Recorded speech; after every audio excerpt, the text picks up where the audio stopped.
ओम शांति। अदिति मिले तारीख़ 3/2025 मीठा मीठा बाप दादा चवंदा मीठे मीठे ॿार तव्हां आहियो सच्चा सच्चा परवाना जो हाणे क्षमा ते फ़िदा थींदा आहियो। हिन फ़िदा थियण जो ई यादगार ये दीपावली आहे। कृष्णा बाबा पंहिंजे ॿारनि खे कहिड़ो समाचार ॿुधाइनि।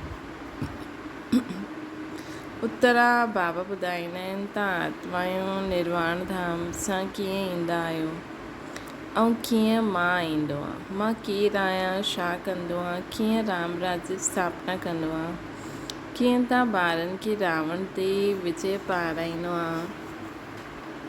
हाणे तव्हां ॿार इन्हनि सभिनि ॻाल्हियुनि खे ॼाणंदा आहियो। तव्हांजी ज्योति जगी वई आहे न। गीता तव्हां ही माता तव्हां ही पिता आहियो। ओम शांति। मीठे मीठे रूहानी ॿारनि गीत ॿुधियो। आत्माउनि हिन जिस्मानी कर्मेंद्रियनि सां गीत ॿुधियो। गीत में पहिरियों त ठीकु हुयो, पिछाड़ी जो पोइ भक्ति जे अक्षर आहिनि। पहिरियों ठीकु आहे, पोइ भक्ति जा अक्षर आहिनि गीत में। तव्हांजे चरणनि जी धूल आहियां। हाणे ॿार चरणनि जी धूल थोरी थींदा आहिनि। इहा रॉन्ग आहे। बाप ॿारनि खे राइट अक्षर सम्झाईंदा आहिनि। बाबा ईंदा बि हुतां खां आहिनि जातां खां ॿार ईंदा आहिनि, किथां खां, निर्वाण धाम खां। ॿारनि खे सभिनि जे अचण जो समाचार ॿुधायो। पंहिंजो बि ॿुधायो कि मां कीअं ईंदो आहियां, तव्हां कीअं ईंदा आहियो, अची करे छा कंदो आहे। राम राज्य स्थापना करण अर्थ रावण ते विजय पाराईंदो आहे न। ॿार ॼाणंदा आहिनि राम राज्य ऐं रावण राज्य हिन पृथ्वी ते ई हूंदा आहिनि। हाणे तव्हां विश्व जा मालिक ठहींदा आहियो। धरती आसमान सूर्य आदि सभु तव्हांजे हथ में आहिनि। हाणे तव्हां विश्व जा मालिक ठहींदा आहियो। धरती आसमान सूर्य आदि सभु तव्हांजे हथ में आहिनि, सभु असांजे हथ में आहिनि। तव्हां चईंदा रावण राज्य सॼे विश्व ते ऐं राम राज्य बि सॼे विश्व ते आहे। रावण राज्य में केतिरा करोड़ आहिनि, राम राज्य में थोड़ा हूंदा आहिनि। पोइ धीरे धीरे वृद्धि खे पाईंदा आहिनि। रावण राज्य में केतिरा करोड़ आहिनि, राम राज्य में थोड़ा हूंदा आहिनि। पोइ धीरे धीरे वृद्धि खे पाईंदा आहिनि। रावण राज्य में वृद्धि ॾाढी थींदी आहे, छोजी मनुष्य विकारी थी वेंदा आहिनि न। राम राज्य में आहे निर्विकारी। मनुष्यनि जी ही कहानी आहे न। त राम भी बेहद जो मालिक, रावण भी बेहद जो मालिक। हाणे केतिरा अनेक धर्म आहिनि, ॻायल बि आहे न, अनेक धर्मनि जो विनाश बाबा झाड़ ते सम्झाईंदा आहिनि। हाणे दशहरो मल्हाईंदा आहिनि, रावण खे जलाईंदा आहिनि। हीअ हद जो जलाइण आहे तव्हांजो त बेहद जी ॻाल्हि आहे। रावण खे बि सिर्फ़ु भारतवासी ई ॼाणंदा आहिनि। विदेश में बि जाते ताते भारतवासी जास्ती हूंदा आहिनि, हुते रावण खे जलाईंदा आहिनि। उहा आहे हद जो दशहरो। ॾेखारींदा आहिनि लंका में रावण राज्य हुयो, सीता खे चिराए करे लंका में वठी वियो। ये थी वई हद जी ॻाल्हियूं। हाणे बाबा चईंदा आहिनि सॼे विश्व ते रावण जो राज्य आहे न। राम राज्य हाणे न आहे। राम राज्य अर्थात ईश्वर जो स्थापना कयल उहो राज्य, सत्य खे चइबो आहे राम राज्य। माला सिमरंदा आहियूं, रघुपति राघव राजा राम चईंदा आहियूं। लेकिन राजा राम खे न सिमरंदा आहिनि, त सॼे विश्व जी सेवा कंदा आहिनि। राजा राम खे न सिमरंदा आहिनि, जो सॼे विश्व जी सेवा कंदा आहिनि न, उन जी माला सिमरंदा आहिनि। शिव बाबा जी ऐं उन्हनि जे साथियुनि जी। भारतवासी दशहरे खां पोइ दीपावली मल्हाईंदा आहिनि। दीपावली छो मल्हाईंदा आहिनि? श्री देवताउनि जी ताजपोशी थींदी आहे। कॉरोनेशन ते बत्तियूं आदि ॾाढा जलाईंदा आहिनि। हिकु त ताजपोशी, ॿियो पोइ घर घर में दीपमाला। हर हिकु आत्मा जी ज्योति जॻल हूंदी आहे। हाणे सभु आत्माउनि जी ज्योति उजाई आहे। आयरन एज आहे ई अंधियारो। अंधियारो माना भक्ति मार्ग। भक्ति कंदे कंदे ज्योति कम थी वेंदी आहे। बाक़ी उहा दीपमाला त आर्टिफिशियल आहे। ईअं न कि कॉरोनेशन थींदो आहे त आतिशबाजी जलाईंदा आहिनि। दीपमाला ते लक्ष्मी खे सॾु कंदा आहिनि, पूॼा कंदा आहिनि। इहे उत्सव भक्ति मार्ग जा आहिनि। जो बि राजा तख़्त ते वेंदो आहे त हुनजो कॉरोनेशन डे मल्हाइबो आहे, है न? त हुनजो कॉरोनेशन डे मल्हाइबो आहे। धूमधाम सां मल्हाइबो आहे। इहे सभु आहिनि हद जी ॻाल्हियूं। हाणे त बेहद जो विनाश आहे न। सचो सचो दशहरो थियणो आहे। बाबा आया आहिनि सभिनि जी ज्योति जॻाइण। मनुष्य सम्झंदा आहिनि असांजी ज्योति वॾी ज्योति सां मिली वेंदी। ब्रह्म समाजी जे मंदर में सदैव ज्योति जगदी आहे। सम्झंदा आहिनि जीअं परवाना ज्योति ते फेरी पाए फिदा थी वेंदा आहिनि, वैसे असां आत्मा बि हुन वॾी ज्योति में मिली वेंदासीं। इहे सभु दृष्टांत आहे। ब्रह्म समाजी ईअं सम्झंदा आहिनि। हाणे तव्हां आहियो अधु कल्प जा आशिक। तव्हां अची करे हिकु माशूक ते फिदा थींदा आहियो। जलण जी त ॻाल्हि न आहे। जीअं उहे आशिक माशूक थींदा आहिनि त उहे हिकु ॿ जे आशिक ठही वेंदा आहिनि। हिते उहो हिकु ई माशूक आहे, बाक़ी सभु असां आशिक आहियूं। आशिक हुन माशूक खे भक्ति मार्ग में यादि कंदा आहिनि। माशूक तव्हां अचो त असां तव्हां ते बली छॾूं। तव्हांजे सवाइ असां कंहिंखे बि यादि न कंदासीं। इहे तव्हांजो जिस्मानी लव न आहे। उन आशिक माशूक जो जिस्मानी लव हूंदो आहे। बसि हिक ॿिए खे ॾिसंदा ई रहंदा आहिनि। ॾिसण सां ई जीअं तृप्त थी वेंदा आहिनि। हिते त हिकु माशूक आहे, बाक़ी सभु आशिक आहिनि। सभु बाप खे यादि कंदा आहिनि। भल कोई नेचर आदि खे बि मञंदा आहिनि, पोइ बि ओ गॉड फादर, हे भॻवानु मूंसां ज़रूरु निकिरंदो आहे।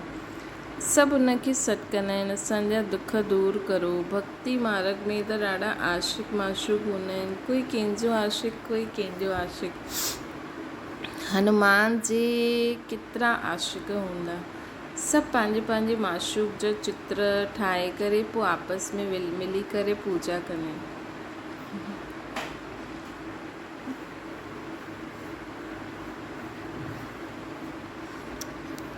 पूॼा करे पोइ माशूक खे डुबोए ॾींदा आहिनि। अर्थ त कुझु बि न सम्झंदा आहिनि। हिते उहा ॻाल्हि न आहे। इहे तव्हांजे माशूक एवर गोरो आहे, कॾहिं बि सावरो न थींदो।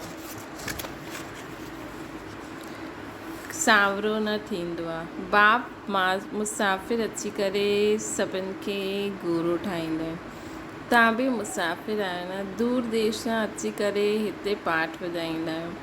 तव्हां में बि नंबरवार पुरुषार्थ अनुसार सम्झंदा आहिनि। हाणे तव्हां त्रिकालदर्शी ठहिया आहियो। रचता रचना जे आदि मध्य अंत खे ॼाणंदा आहियो। त तव्हां थी वियो त्रिकालदर्शी ब्रह्म कुमार कुमारी।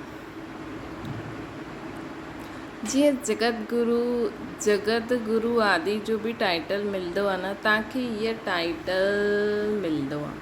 त असांखे हीअ टाइटल मिलंदो आहे। तव्हांखे सभिनि खां सुठो टाइटल मिलंदो आहे सुदर्शन चक्रधारी। तव्हां ब्रह्मण ई सुदर्शन चक्रधारी आहियो या शिव बाबा बि आहिनि? शिव बाबा बि आहिनि। कंहिं चई हा, श्री सुदर्शन चक्रधारी आत्मा थींदी आहे शरीर सां गॾु। बाबा बि हिन में अची करे सम्झाईंदा आहिनि। शिव बाबा सुदर्शन चक्रधारी न आहिनि। न हुजनि त तव्हांखे कीअं ठाहिनि? इहो सभिनि खां सुप्रीम ऊच ते ऊच आहे। देह खे थोरी चइबो आहे। उहो सुप्रीम बाप ई अची करे तव्हांखे सुप्रीम ठाहींदा आहिनि। सुदर्शन चक्रधारी आत्माउनि जे सवाइ कोई ठही न सघे।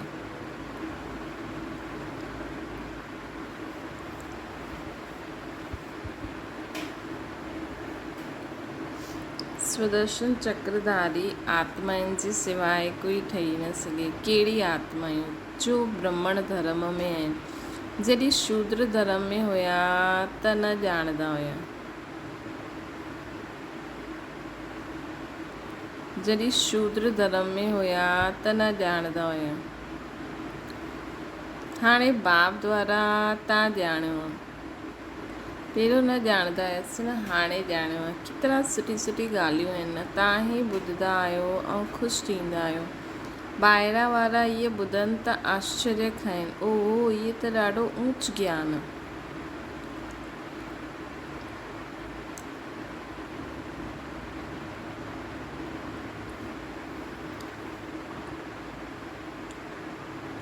अच्छा, तव्हां बि अहिड़ो सुदर्शन चक्रधारी ठहो, पोइ चक्रवर्ती राजा विश्व जा मालिक ठही वेंदा,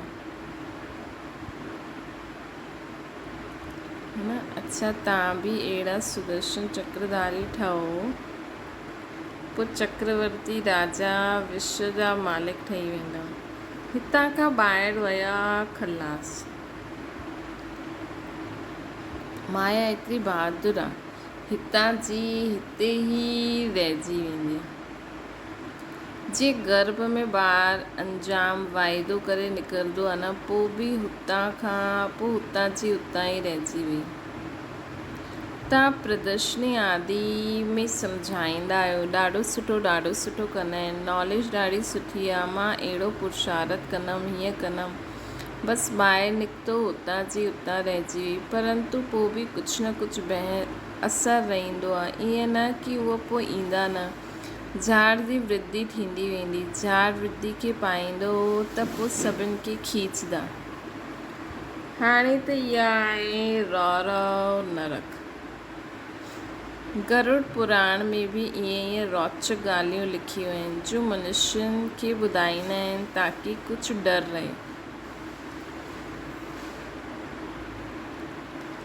उन्हनि सां ई निकितो आहे कि मनुष्य सर्प, बिच्छू आदि ठहींदा आहिनि।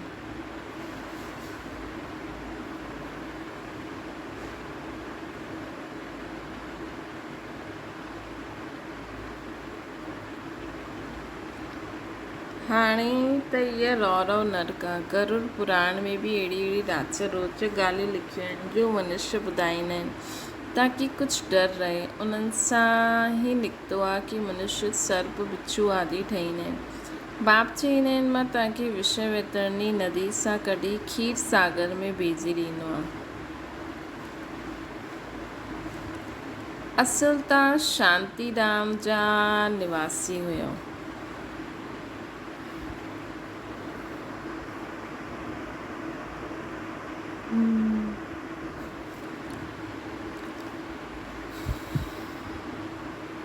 असुल तव्हां शांतीधाम जा निवासी हुयो, पोइ सुखधाम में पाठ वॼाइण आया आहियो। हाणे असां वेंदासीं शांतीधाम, पोइ ईंदासीं सुखधाम। इहे धाम त यादि कंदव न, ॻाईंदा बि आहिनि तव्हां माता पिता। उहे सुख गनेरी त हूंदा ई सतयुग में आहिनि। हाणे आहे संगम। हिते पिछाड़ी में त्राई कंदा आहिनि। छोकी अति दुख थींदो आहे न, पोइ सतयुग में अति सुख हूंदो। अति सुख ऐं अति दुख जो इहो खेल ठहियलु आहे। विष्णु अवतार बि ॾेखारींदा आहिनि। लक्ष्मी नारायण जो जोड़ो जीअं मथां खां उतरंदो, इहे ॾेखारींदा आहिनि।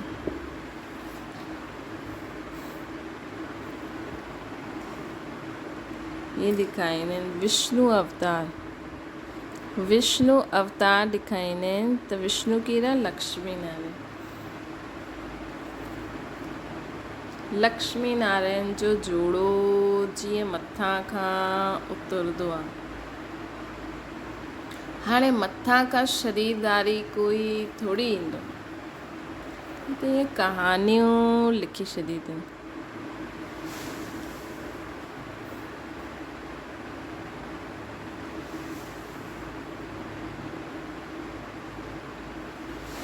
हाणे मथां खां शरीरदारी कोई थोरी ईंदा। मथां खां ईंदी आहे त हर हिकु आत्मा, परंतु ईश्वर जो अवतरण त ॾाढो विचित्र आहे।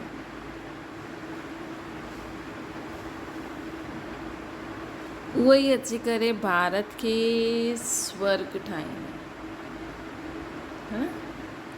उहो ई अची करे भारत खे स्वर्ग ठाहींदा आहिनि।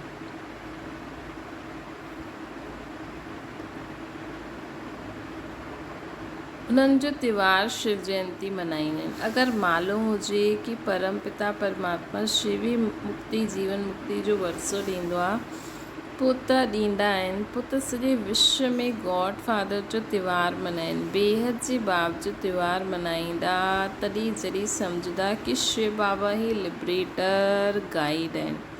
उन्हनि जो नाम भारत में ई थींदो आहे। शिव जयंती भी भारत में ही मल्हाईंदा आहिनि, परंतु पूरी पहचान न त हॉलीडे बि न कंदा आहिनि। जो बाप सर्व जो सदगति करण वारो आहे, उन जी जनमभूमि जिते अलौकिक कर्तव्य अची करे कंदा आहिनि, उन्हनि जो जनमॾींहुं ऐं तीर्थ स्थान त ॾाढो मल्हाइणो खपे न। उन्हनि जो जनमॾींहुं ॾाढो मल्हाइणो खपे, ऐं जंहिं स्थान ते भारत भूमि में उहे ईंदा आहिनि, उनजो केॾो महत्व हुजणो खपे, परंतु न ॼाणण जे कारण हीअं कंदा न आहिनि। तव्हांजो यादगार मंदिर बि हिते ई आहे न, परंतु उन्हनि जो कंहिंखे पतो न आहे कि शिव बाबा ई अची करे लिबरेटर गाइड ठाहींदा आहिनि। चईंदा सभु आहिनि कि सभु दुखनि सां छुड़ाए सुखधाम में वठी हलो, परंतु सम्झंदा न आहिनि। भारत ॾाढो ऊंच ते ऊंच खंड हुयो, भारत जी महिमा अपरंपार ॻायल।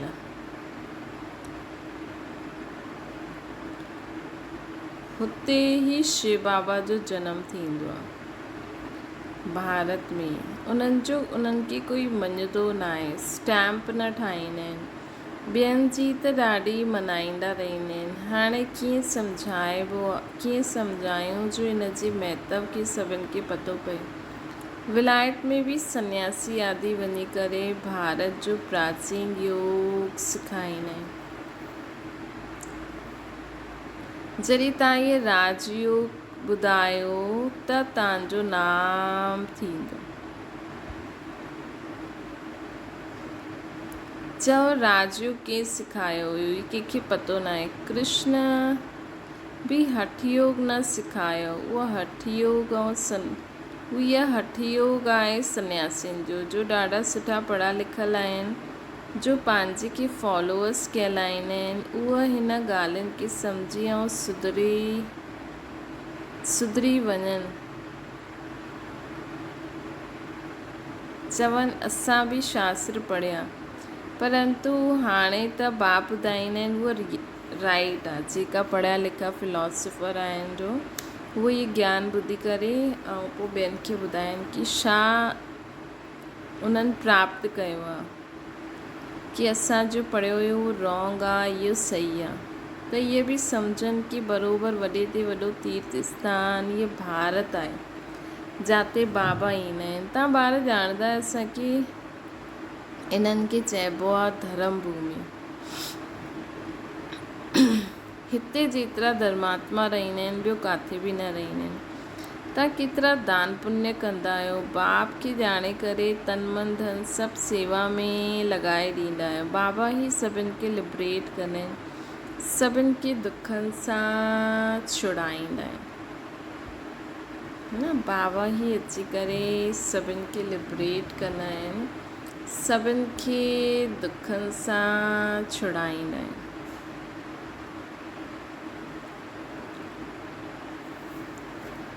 ॿिया धर्म स्थापक कोई दुख सां न छुड़ाईंदा आहिनि।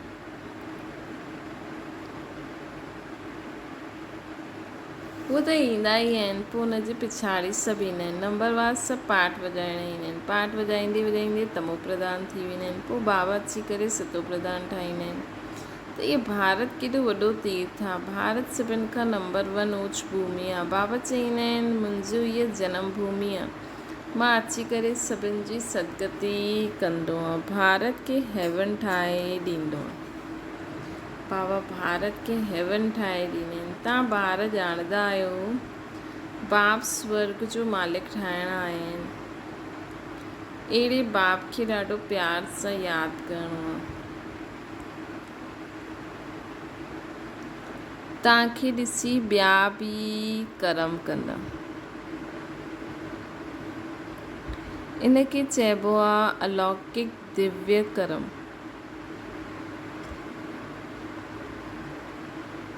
है न, तव्हां ॿार ॼाणंदा आहियो बाबा स्वर्ग जो मालिक ठाहिणा आहिनि। अहिड़े बाप खे ॾाढो प्यार सां यादि करिणो खपे। तव्हांखे ॾिसी ॿिया बि ईअं कर्म कंदा। बाबा खे ॾाढो प्यार सां यादि करो। इनखे चइबो आहे अलौकिक दिव्य कर्म। ईअं न सम्झो कोई न ॼाणंदो आहिनि। ईअं निकिरंदा जो तव्हांजे इहे चित्र बि खणी वेंदा। असर चित्र ठहिया त स्टीमर भरे करे खणी वेंदा। स्टीमर जाते ताते खड़ो थींदो, हुते इहे चित्र लॻाए ॾींदा। तव्हांजी ॾाढी सर्विस थियणी आहे। ॾाढो उदार चित हुंडी भरण वारा सावल शाह बि निकिरंदा जो अहिड़ा कर्म करणु लॻी वेंदा, ताकी सभिनि खे मालूम पए कि इहे केरु आहिनि जो हिन पुराणी दुनिया खे बदिली नई दुनिया स्थापना कंदा आहिनि। तव्हांजी बि पहिरियों तुच्छ बुद्धि हुई, हाणे तव्हां चईंदा आहियो हाणे केतिरी स्वच्छ बुद्धि ठहिया आहियो। ॼाणंदा आहियो असां हिन ज्ञान ऐं योग बल सां विश्व खे हेवन ठाहींदा आहियूं। बाक़ी सभु मुक्ति धाम में हली वेंदा। तव्हांजी बि अथॉरिटी ठहिणो आहे न। तव्हांखे बि अथॉरिटी ठहिणो आहे। बेहद जे बाप जा ॿार आहियो न, है न।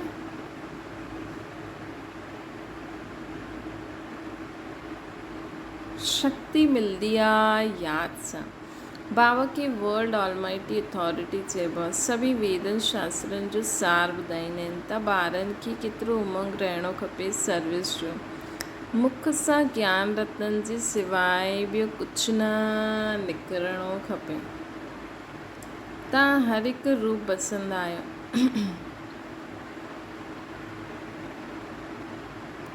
तव्हां हर हिकु रूप पसंदि आहियो।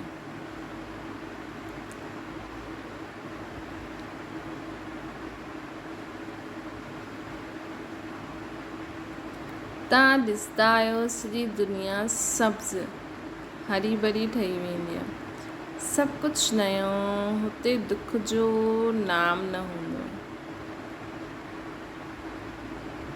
है न। तव्हां हर हिकु रूप पसंदि आहियो। तव्हां ॾिसंदा आहियो सॼी दुनिया सब्ज़ अर्थात हरी भरी थी वेंदी आहे। सभु कुझु नयो थी वेंदो आहे, हुते दुख जो नाम न हूंदो आहे। सतयुग में 5 तत्व बि तव्हांजी सर्विस में हाज़िर रहंदा आहिनि। हाणे उहे डिसर्विस कंदा आहिनि।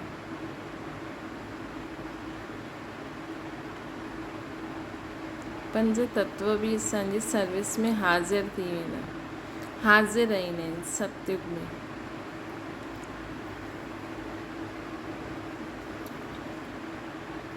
हाणे उहे डिसर्विस कंदा आहिनि छो जो मनुष्य लाइक़ु न आहे न। बाबा हाणे लाइक़ु ठाहींदा आहिनि। बाबा हाणे लाइक़ु ठाहींदा आहिनि। अच्छा, मीठी मीठी सिकी लॾे ॿारनि प्रति माता पिता बाप दादा जो यादि प्यार ऐं गुड मॉर्निंग। रूहानी बाप जी सभिनि रूहानी ॿारनि खे नमस्ते। असांजी बि रूहानी माता पिता बाप दादा खे यादि प्यार गुड मॉर्निंग ऐं नमस्ते। धारणा जे लाइ मुख्य सार रूप पसंदि ठही मुख सां सदैव ज्ञान रत्न ई कढणा आहिनि। सर्विस जे उमंग में रहणो आहे, यादि में रहणो आहे। सभिनि खे बाप जी यादि दिलाइणी आहे।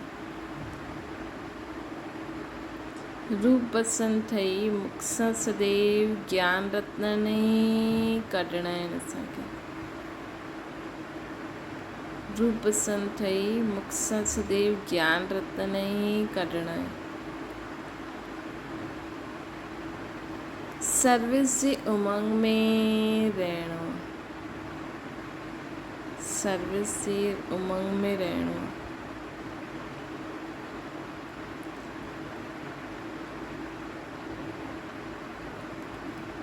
यादि में रहणो आहे, सभिनि खे बाप जी यादि दिलाइणी आहे।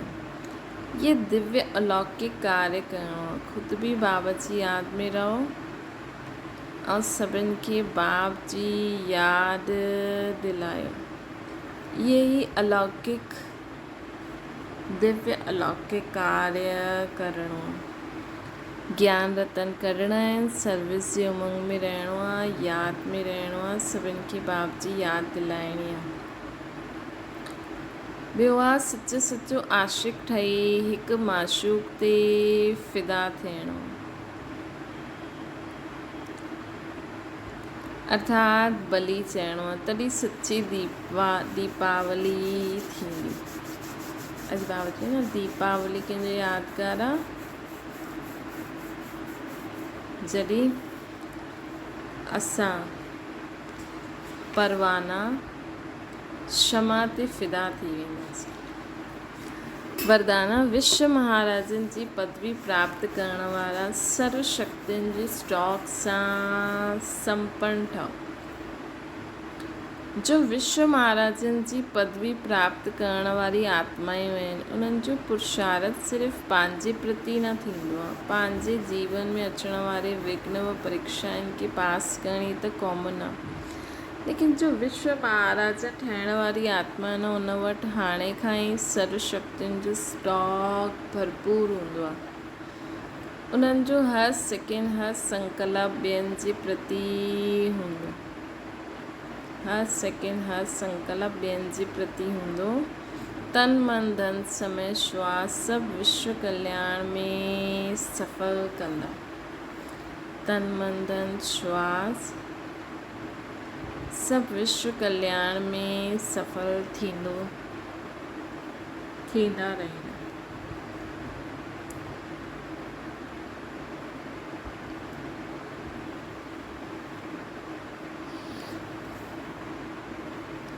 स्लोगन आहे हिकु बि कमज़ोरी अनेक विशेषताउनि खे समाप्त करे ॾींदी आहे। हिकु बि कमज़ोरी अनेक विशेषताउनि खे समाप्त करे ॾींदी। हिन करे हाणे कमज़ोरियुनि खे तलाक ॾियो। त हाणे कमज़ोरियुनि खे तलाक ॾियणो असांखे।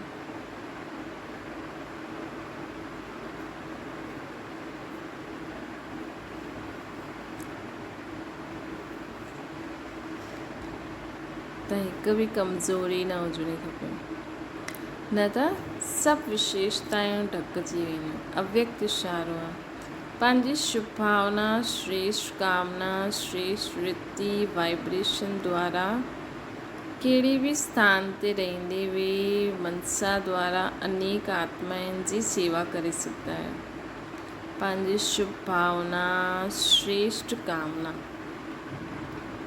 श्रेष्ठ वृत्ति, श्रेष्ठ वाइब्रेशन द्वारा कहिड़े बि स्थान ते रहंदे वे मनसा द्वारा अनेक आत्माउनि जी सेवा करे सघंदा आहियूं। इन जी विधि आहे लाइट हाउस माइट हाउस ठहियो। इन में स्थूल साधन सांस व समय जी प्रॉब्लम न आहे, सिर्फ़ु मां आत्मा लाइट ऐं सभु ॻाल्हियुनि सां लाइट, सिर्फ़ु लाइट माइट सां संपन्न ठहिण जी आवश्यकता आहे। सिर्फ़ु पंहिंजे मन बुद्धि संस्कार एकाग्र चित बाप समान एकाग्र थी करे बाबा खे यादि करिणो आहे। आत्मा लाइट ऐं सभु बोझ बि बाबा खे ॾियणो आहे। तॾहिं लाइट माइट स्वरूप थी करे विश्व में लाइट माइट फैलाए सघंदव ऐं हर समय सर्व जी सेवा करे सघंदा। अच्छा, ओम शांति। बाबा खे यादि करो।